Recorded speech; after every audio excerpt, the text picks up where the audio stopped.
ان علامات قیامت کے حوالے سے جو کہ اللہ کے نبی اکرم علیہ الصلوۃ والتسلیمات نے جن کے بارے میں خبر دی اور اللہ کی بتلانے سے اپنی امت کو آگاہ کیا، ہمارا یہ عقیدہ ہے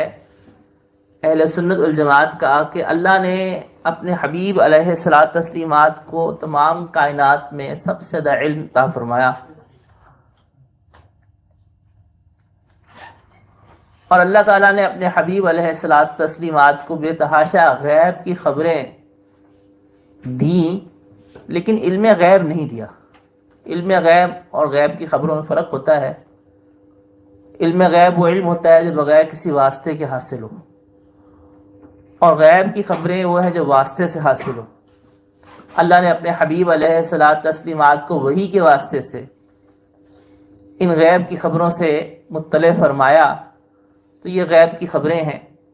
اور اللہ نے اپنے حبیب علیہ الصلوۃ والتسلیمات کو سب سے زیادہ ان اخبار سے آگاہ کیا۔